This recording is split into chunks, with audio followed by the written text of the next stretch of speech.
বিসমিল্লাহির রহমানির রহিম। সীমা kitchen could. আমি আজকে আপনাদের কাছে রেসিপি নিয়ে আসি যে তেলাপিয়া মাছ দিয়ে আমি আজকে যে কাঁকরোল দিয়ে রান্না করব। এই যে আপনারা এই যে সবসময় যে সবুজ কালার কাঁকরোলটা কিনবেন, সবুজ কালার কাঁকরোলের ভিতরে কিন্তু আপনার বিচিটা কিন্তু একদম কচি কচি থাকে, শক্ত দেখা যাচ্ছে না।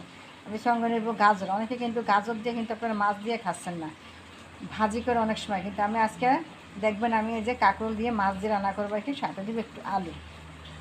তো মাছগুলো এখানে ভাজার জন্য আমি এখানে রান্নার তেল দিয়ে দিব। তেলগুলো আমার গরম হয়ে গেছে, এখন আমি মাছগুলো খেয়ে সবগুলো মাছ দিয়ে দিব। তো আমার এই পাশে মাছগুলো বাজে থাকে, ওই পাশে আমি তরকারিগুলো কষাতে থাকি। কষানোর জন্য এখানে আমি পেঁয়াজ কুচি দিব, বড় সাইজের দুইটা।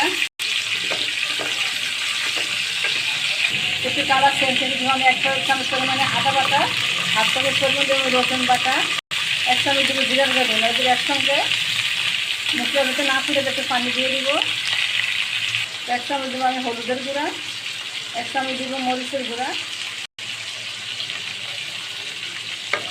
পরিমাণ মতন দেবো লবণ। এবার আমি কেটে নেওয়া তরকারিগুলো দিয়ে দিব। আমি এখানে মশলাটা 10 মিনিট কষিয়ে আমি তরকারিগুলো আমি দিয়ে দিচ্ছি। তো এখানে আমি এই যে 15 মিনিটের মতন তরকারিগুলো কষিয়ে নিয়েছি।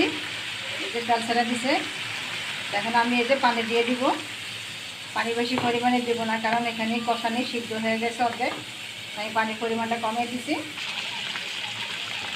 আমার তরকারিগুলো এই যে হয়ে গেছে, এখন আমি মাছগুলো দিয়ে দিব। তো দেখুন আমার তরকারিটা হয়ে গেছে, কত সুন্দর একটা কালার। প্লিজ আমার ভিডিও যদি ভালো লেগে থাকে আমার চ্যানেলটাকে লাইক কমেন্ট করুন, সাবস্ক্রাইব করুন পরবর্তী ভিডিও পাওয়ার জন্য। আল্লাহ হাফেজ।